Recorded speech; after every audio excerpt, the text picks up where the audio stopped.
welcome back to the channel. So it's been a little while since I've done a video concerning infertility, which is what this video is about. The last video I think I did was discussing some of the hurtful comments or comments from lack of knowledge concerning infertility that sometimes people make. But prior to that, I did do a video titled "Where Are My Kids?" and I kind of gave an introduction to where I am in this infertility journey and I guess my plans moving forward. So in that video, I talked about how I had an ectopic pregnancy, my first pregnancy in 2011, where we lost our first child. And we have had difficulties trying to conceive since then, which has been some time, obviously. We're knocking at the door of 2020. So it's been a whole lot of time. And so had finally worked up the nerve to go ahead and see my doctor concerning family planning. As I stated in that video, I went faithfully for, just annual checkups and the regular PAPs and that type of thing, but nothing really in depth concerning family planning. We just decided we'd just try until, God bless us. But my husband and I finally had a conversation, and I decided, you know what, I'm going to go and specifically have a conversation with my doctor concerning family planning. So I did that in 2018, the beginning of 2019, actually. I did that, but I talked about all of that in the first video. So in that video, I also said that my next step would be to schedule the HSG. So that's where I'm going to pick up from.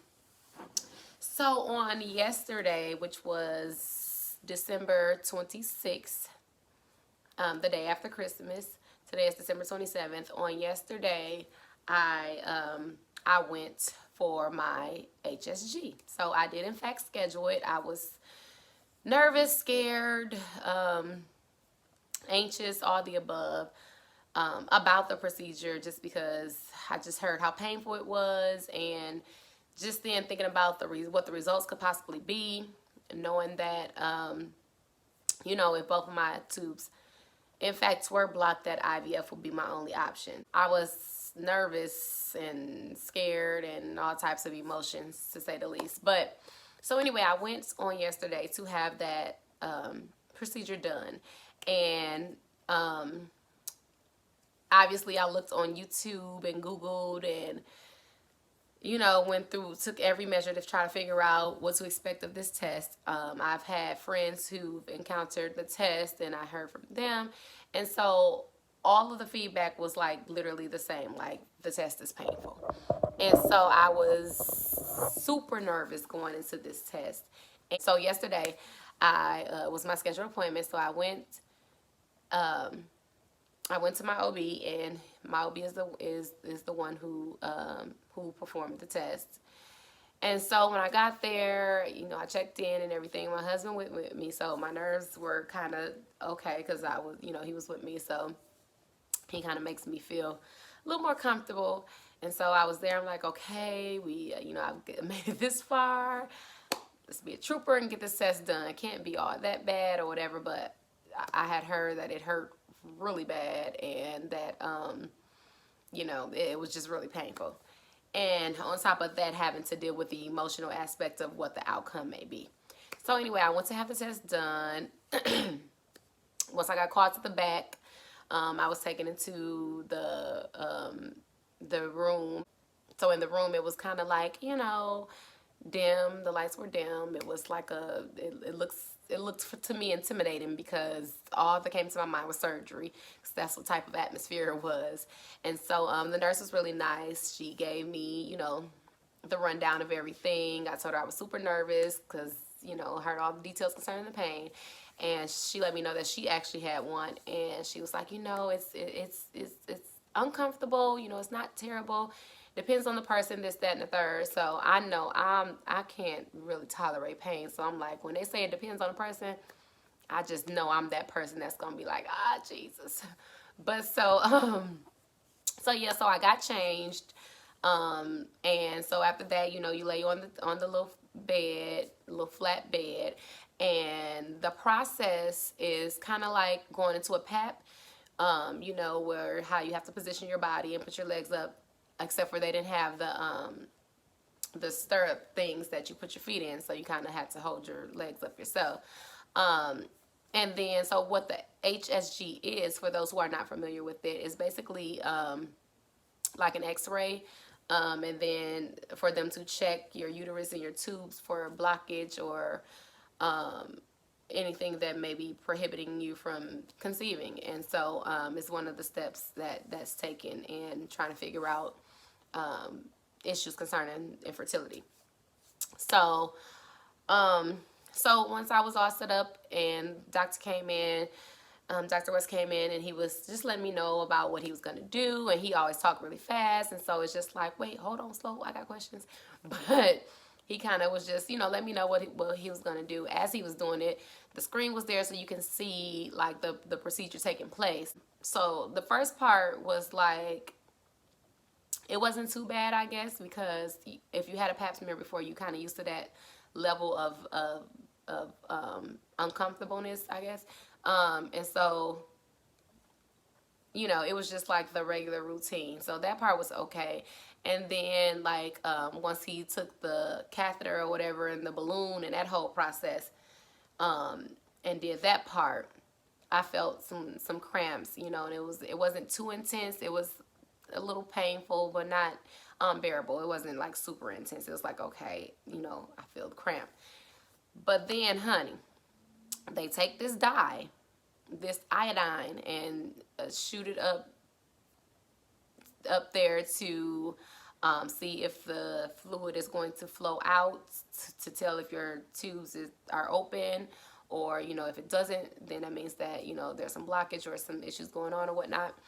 And so I was okay up until the point that they shot that dye up there. When they shot the dye, I was ready to die. No, but it definitely felt like horrible cramps. Like, I don't even know really how to describe it. Like, it literally felt like a cycle, but like really intense cramps. Because I was like, baby, if you don't hurry up and shoot and whatever, whatever you need to do to get this on up out of me, I'm not sure what's going to happen in about the next 5 seconds. So he like, okay, just 10 more seconds. Can you turn over to the side? We just want to make sure and double check this side and whatever. And I'm turning. So yeah, the test, it was intense. I can't even downplay it. Like, it hurted.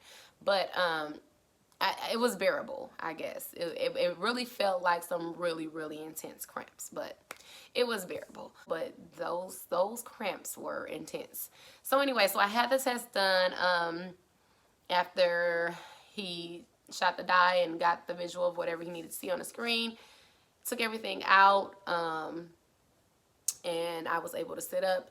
And so once, I just took a couple breaths, and once everything was out or whatever, the cramps slowly start to fade, and you have this discharge or whatever. It might be TMI from the iodine and stuff or whatever, but it wasn't, for me, it wasn't horrible. It wasn't like, it was manageable.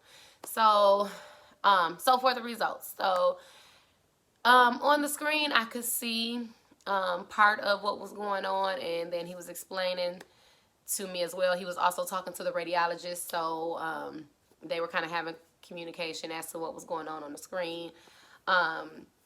And he let me know. Now, the crazy part is, I told y'all I had an ectopic before, and originally I thought I was able to keep my tube, because that's what I remember the doctor telling me when it first happened in 2011. But then when my new doctor got when my OB got my records, he told me that my tube was removed.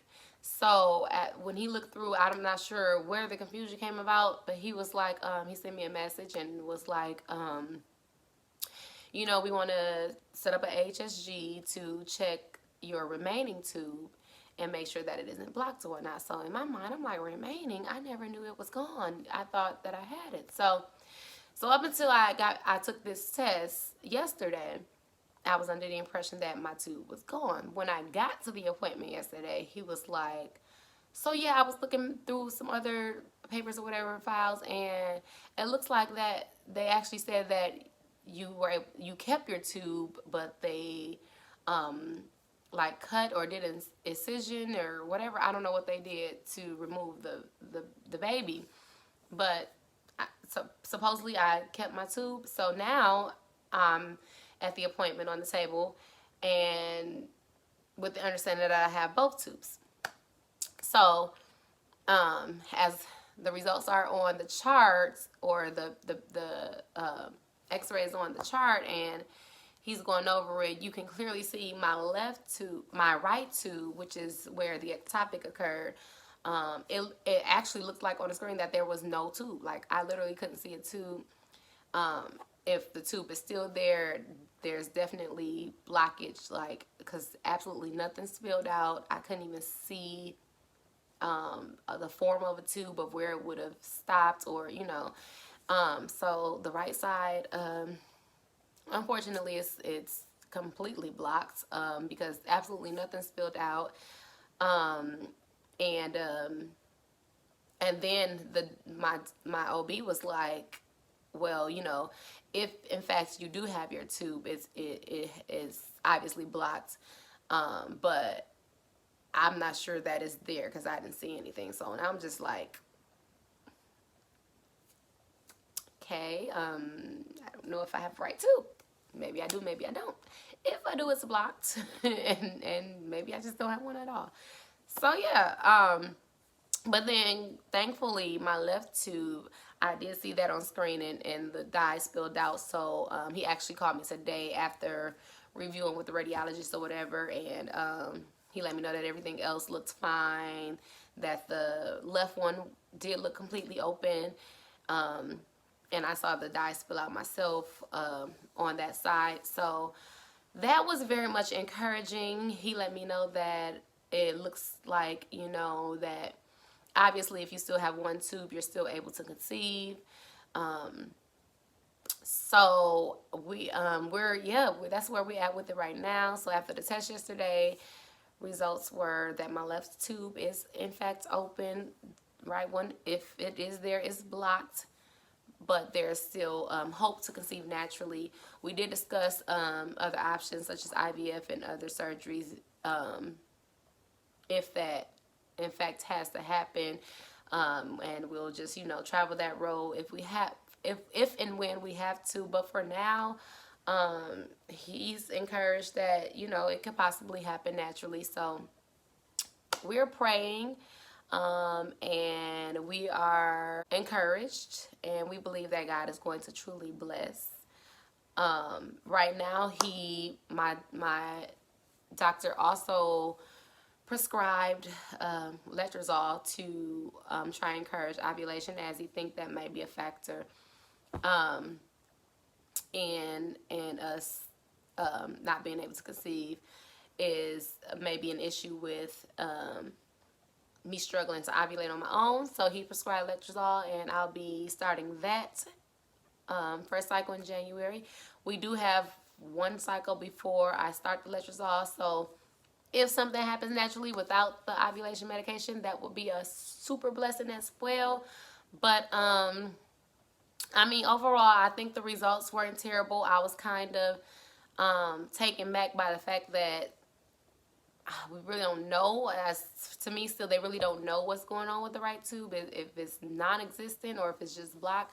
But I kind of went into it knowing, I went into it believing that there was no tube at all, so I wasn't really too taken back by the fact that it's blocked or whatever the case may be with that one. I am, however, grateful that the left one was open, because that's what I was concerned with going in. And I do realize that you still can conceive with one tube. So I was grateful with the news. I'm encouraged. I am prayerful. I believe that God is going to definitely bless us. I'm looking forward to a very, very positive outcome. I'm looking forward to eventually sharing positive news with you guys. And yeah, so that was my HSG experience yesterday. I'm glad that it's over. I do not want to have to do that again.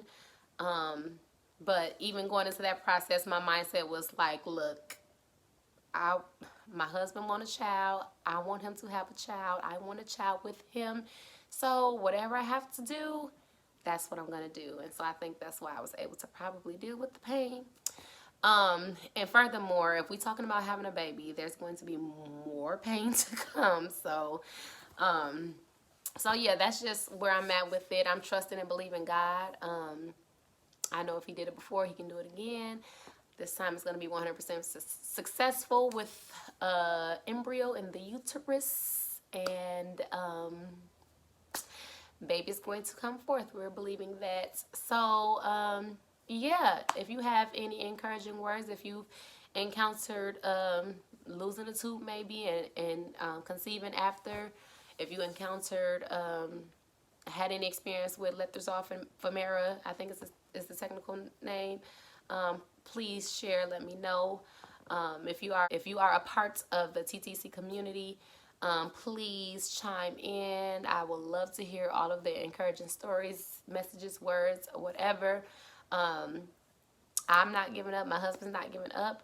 We believe that God is going to bless us with our miracle child, and I am just I'm now taking the necessary steps needed to walk in that direction, being that we've tried and just thought for some reason that God was just going to snap his fingers and throw us a miracle, but knowing that the word says faith without works is dead. So I've had the faith, we've had the faith, we believe God, never doubted him, but I can't say that we necessarily had the works. I didn't start to move in a direction of doing what needs to be done to see where we are, what we needed to do to move forward until now. So I believe with the faith and the work that God is going to bless. So that's it for this video. I did not mean for it to be this long, but hopefully you guys watch to the end so that you can be praying and believing with us. Don't forget to like and subscribe, and I will talk to you guys later.